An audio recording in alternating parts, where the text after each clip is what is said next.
Hey, after all the likes and subscribes I got from all of you, I decided to make another video. It only took me 6 more years. So as you can see, the last time I did videos was back from January 2019 to around March. After about 5 views and maybe 1 comment, I was like, yeah, maybe not doing the whole YouTube thing. But what I did find interesting is that it was super cool to go back and look historically at what my thesis was on this company, Tesla, and where I was saying it was going. And so now we can retrace all that and say, holy shit, a lot more people should have listened to me. Luckily, I listened to me and I did all these things to kind of, I don't know what else to say, but become a Teslanaire. So I'm gonna walk through this again because I watched some of those videos after not seeing them in 5 years maybe, and it was remarkable how much there's a similarity to what is going on now that happened in the past. So I'm gonna walk through those things so that maybe in 5 years from now, and me being in some whole different trajectory of wealth, that I can go back and look at this and go, man, what a ride. And maybe it'll be used for my kids and all that other stuff. But and if people find this on YouTube, great as well, because maybe it'll benefit you just to hear a different perspective. Because the reason I even started the videos was because a lot of the YouTubers just weren't getting it. So yeah. So without further ado, I'm going to highlight that video just in a quick summary of what I saw happening in 2019, and then from there, I'll kind of bounce into what I see going on now in September of 2025. So, January 2019, what were we talking about? We were talking about demand issues. There was a huge concern of demand because there was a lot of things going on with other EV makers coming out with new cars. There was also the OEMs that like Ford and GM that were talking about new vehicles, and everything was being labeled as a Tesla killer. So that's a lot of what was we were talking about is demand issues. The stock price at the time was about 350, and I did want to do this video last week when the stock was about 350. I don't know, it's starting to really run up, but when I was thinking about doing this video, it was around 350. So got a little bit busy, but now I'm at least trying to do the video now. So just for reference, the stock now is today at like 440, but you know, we'll walk through how that goes up and down all the time.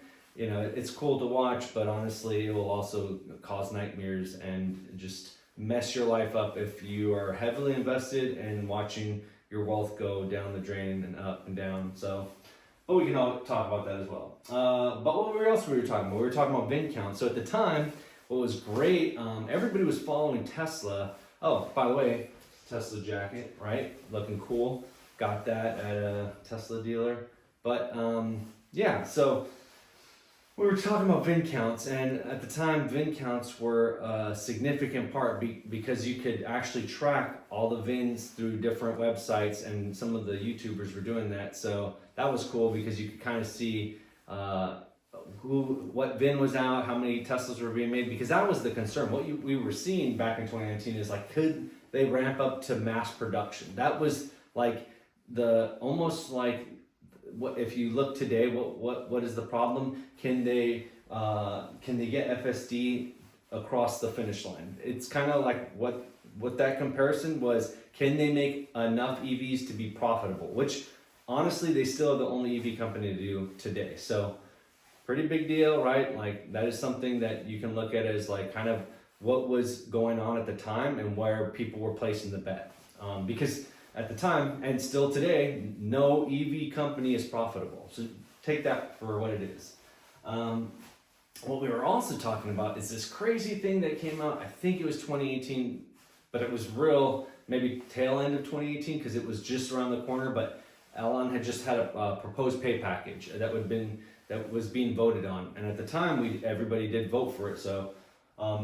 So that was going through the works, but you could walk through what the company was kind of saying what they were going to do, like what they were going to accomplish.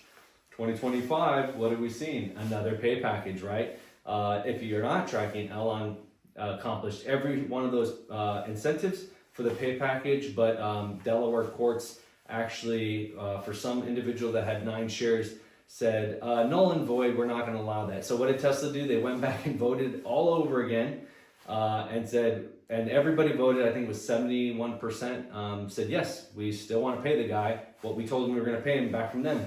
And we still have yet to hear anything. So now, fast forward, Tesla has moved to Texas and is starting their pay package there, and does not assume that the courts there will be as aggressive as they were in Delaware, where they weren't really working for the shareholders, but really for individuals that wanted to scam Tesla. So I will talk into that. Is where you kind of want to be when you're looking about where the stock could be potentially be going, where the company's going. This one, I'll just say that was the topic and like the potential. And so at the time, the market share was anywhere from 35 billion to 50 billion. Today it's like 1.4 trillion, so massive growth, right? But that pay package outlined exactly those steps and what they were going to do, and that's how Elon was paid. Tweets. We were also talking about tweets. Funny. A lot of concern about what he tweeted out. I think the going private tweet, I remember that. That was a big deal.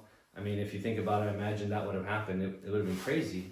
But yeah, no, that was a concern, right? So we were all talking about it. I remember at the time I even said, like, I don't really give a shit what he tweets. Everybody has their own things going on, and you know, if he says something I like, great. If he says something I don't agree with, whatever. It's like, you know, I think at the time I was talking about, I like to have a good spin or a positive spin on something he's saying. So I'm still in that. I mean, obviously we're a lot more tweets in, and things have gotten political and all these other different crazy places.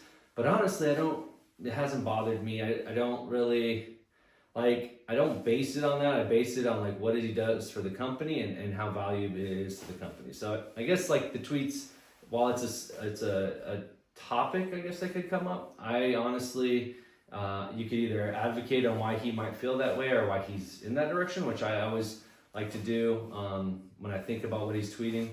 But at the same token, teach their own. Like, I don't like whatever your politics or your life, you know, what you want to discuss or what you want to share out there or what your thoughts are on things.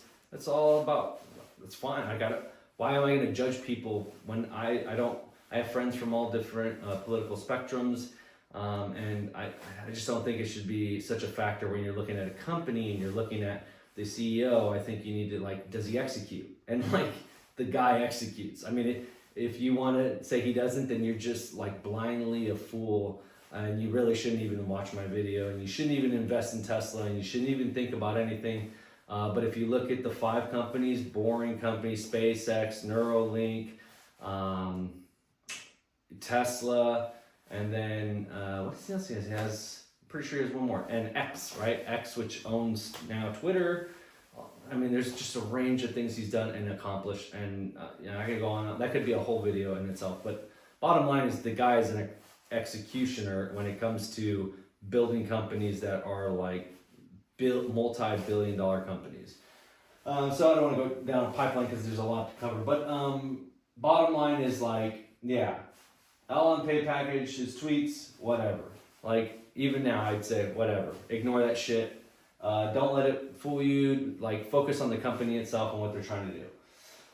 Levers. Now, this is something I really got into at the time because I thought it was something so smart that Tesla did, and it was like how they would pull levers when they need to. And I think that's an important thing when you're looking at this company, because there's always a lever to pull. I've watched them pull them for years and years.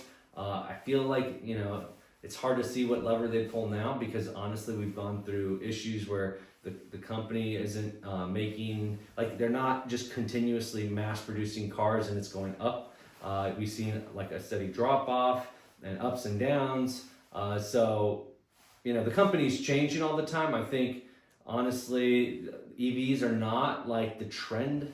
If anything, EVs are almost frowned upon. So whatever that is, I could, you know, it's hard to see a lever to everything, but I think now that their businesses is looking in different areas, then I think that we could potentially not be focused on just the automotive sector. And I'm going to go into that a little bit when we talk about what we're looking at as far as revenue generation, and then the different areas in which they make revenue. Because I think it's important to understand the company as a whole and what you're buying when you buy the stock.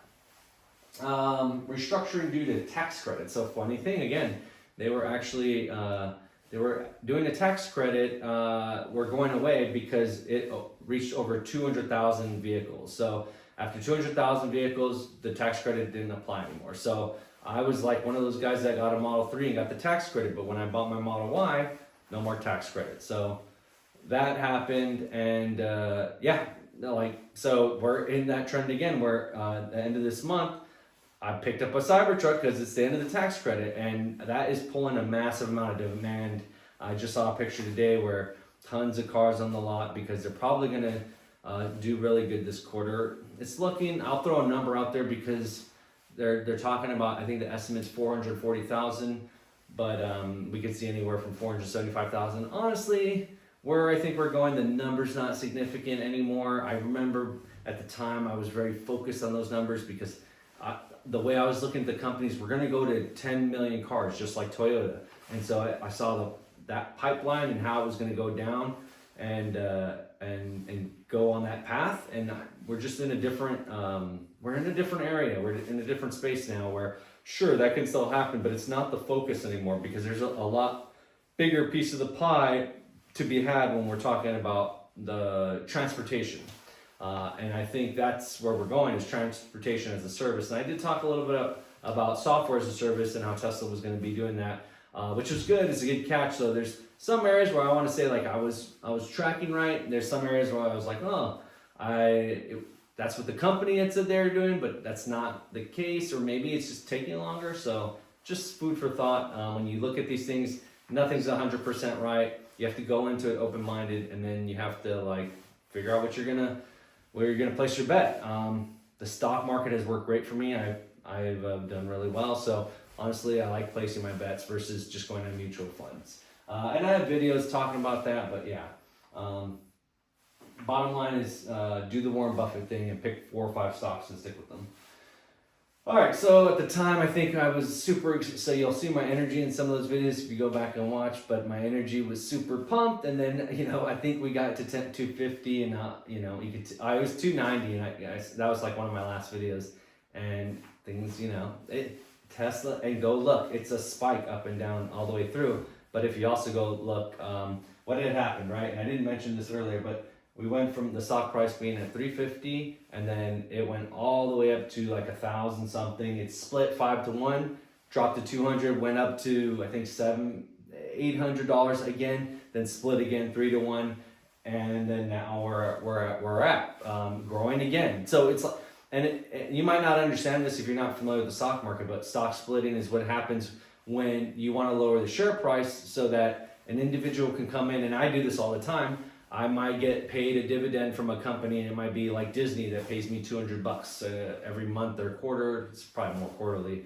And I want to buy 1 share. So I'm really out there buying 1 share. And so I'm looking for a stock I like that's under that price.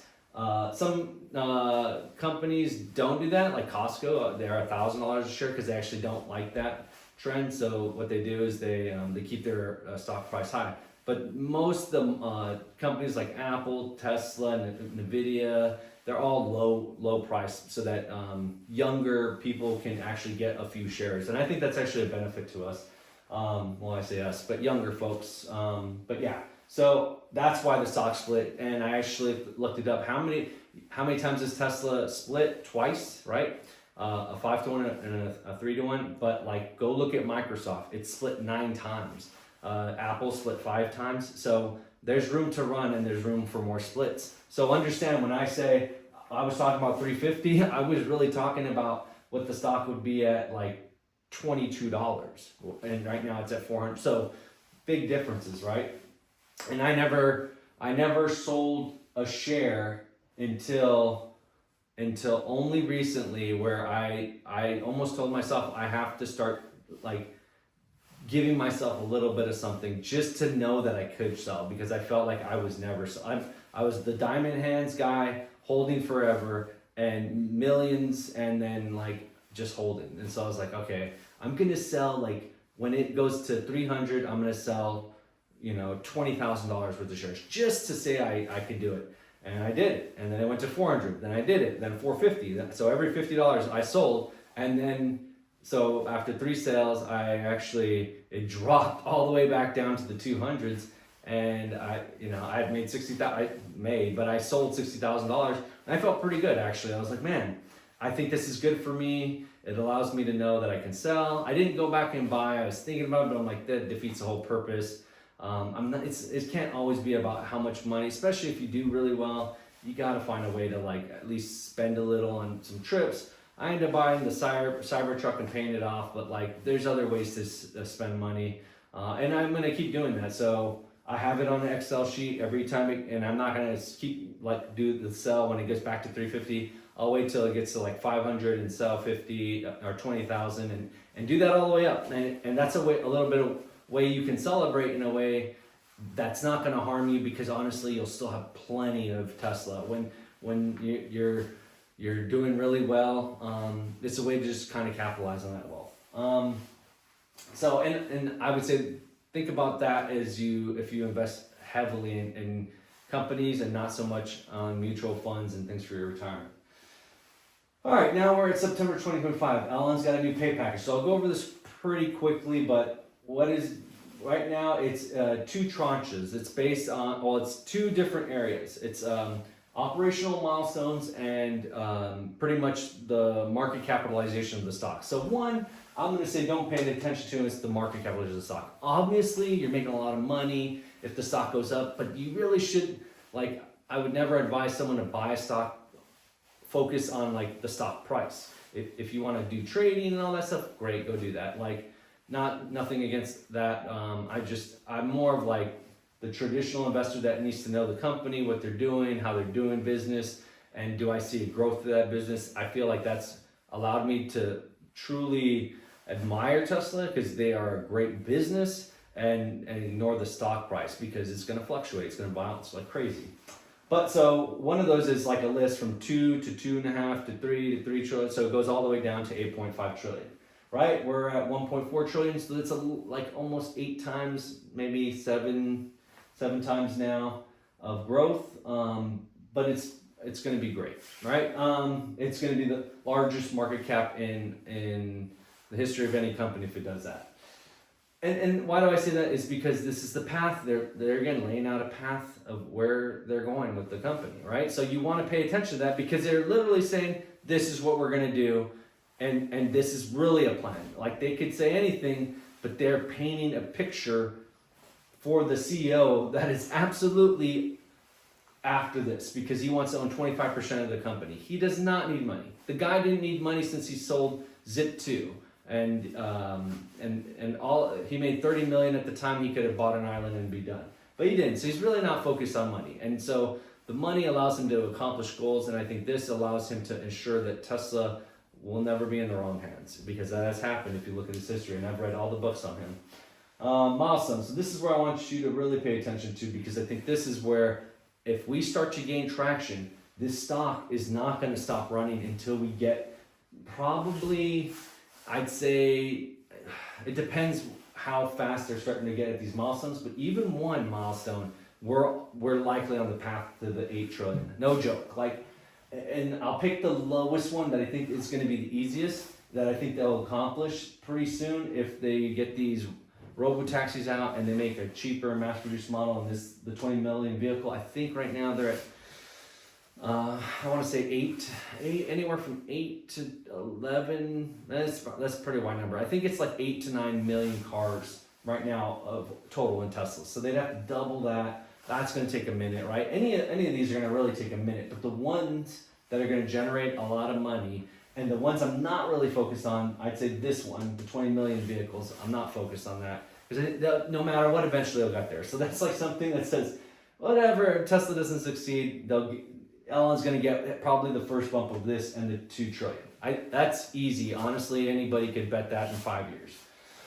And you would make money, right? If you're buying at 1.4 trillion, that's like almost a 50% growth. So that's pretty damn good when you compare it to the S&P.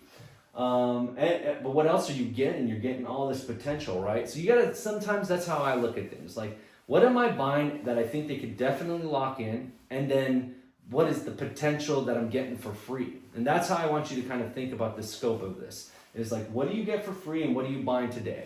I'm saying you're buying the vehicle generations because they're doing that, but you're gonna likely get that with that, because this is just a stock that doesn't want to stop going up, and it's gonna go down, but it's gonna go up and it's gonna go down.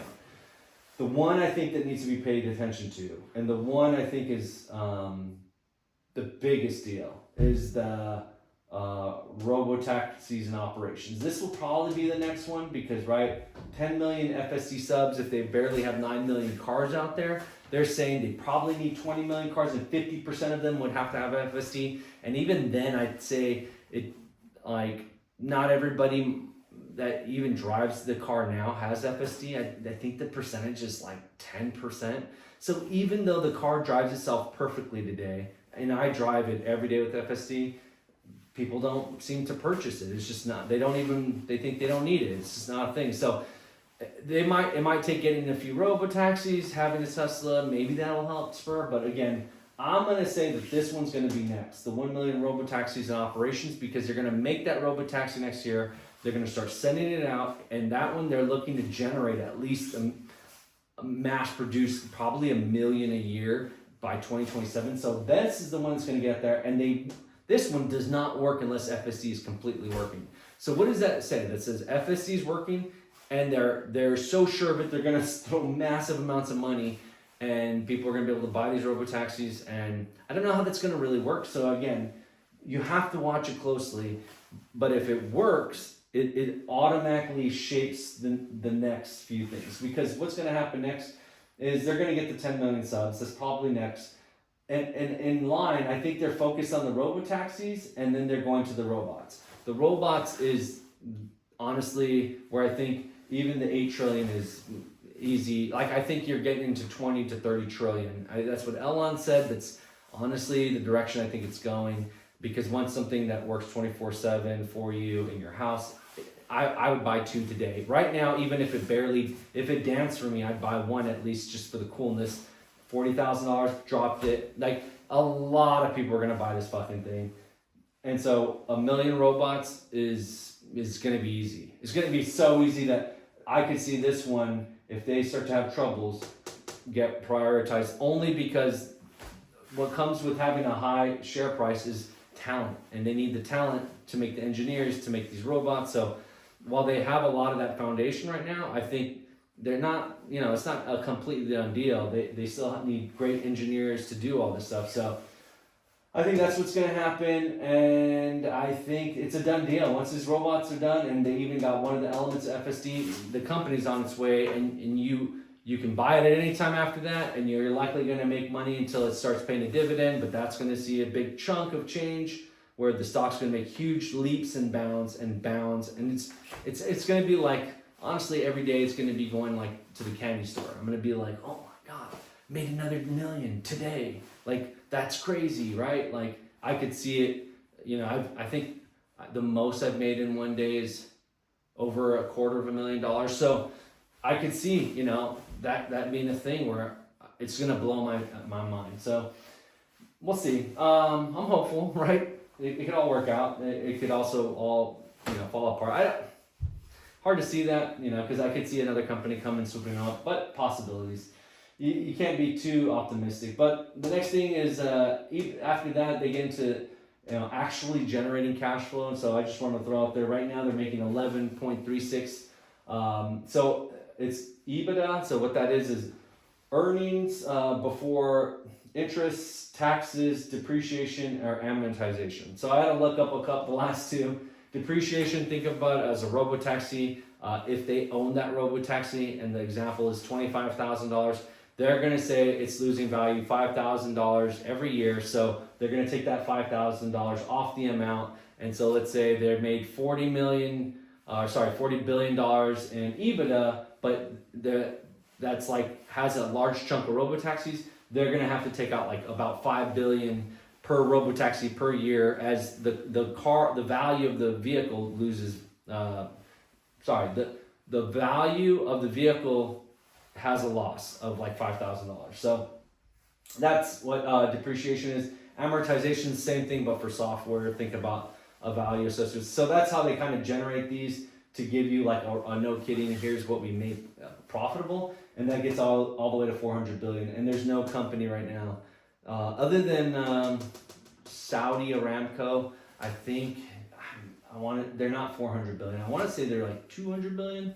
but they're at the top because it's oil, right? They get oil from the ground. It's free, and then except whatever it costs for them to ding, and they sell it. So also, okay, what you get at now. So what are you buying today at 440? What you are buying today is we're at the end of the quarter, right? So if you see this video, it's not yet the end of the quarter, but likely they're gonna beat estimates. The stock's probably gonna run, honestly. Here's my what I would guess is it's gonna run up maybe up to 500, 525, and then it's probably gonna drop unless we start hearing something about robo-taxis. They take the drivers out of the vehicles in Austin and California today. They start making some real moves. I have another whole chart that shows actually the foundation of where they're hiring drivers for robo-taxis, where they're driving around with some of the LiDAR vehicles with these big cones on top. And so it's a good way to map. I used to really be into it every day. Now I check the Tesla news and I hope someone else does all the digging, but I already know I'm hook, line, and sinker. I'm never gonna sell. So for me, it's just like, it'll happen eventually. So I'm not like on top of it. But if I was someone like getting interested and looking to buy like big chunks as I go into this, I'd be paying attention to a lot of that, because if you don't want to lose and you're like, no, you know what, it's going down, I don't see it rolling out the way they're saying, then you maybe get in at a better price, and then you just watch. And then when you see things start to expand, you buy then. So I don't want to say that, because 440 is a lot. Honestly, I was looking at 250 and I'd pick up a share or two just because I was like, I don't really want to buy any more Tesla. I have so much of it. I bought Palantir, AMD, Disney. I bought some other companies that some of them I like, some of them like, I might sell, buy more Tesla. But honestly, it's real hard now because it's run up so much. But I think I have such a big chunk, and that's why I don't buy more, because I have such a lot, almost 80, 90, 85%, 90% of all my wealth is in Tesla, probably to include my houses. So it's crazy. But all that to say, I want to just give you guys a layout of the video of the time, because I think we're going to keep going from here. And so if it gets to 600, I'll probably do another video to say, look, it hit 600 just 6 years later, but we'll all have a laugh because obviously it's split a couple of times. And then there'll probably be another split after that. So if you like the video, just hit a like, and don't subscribe because I don't really give a shit. And thanks.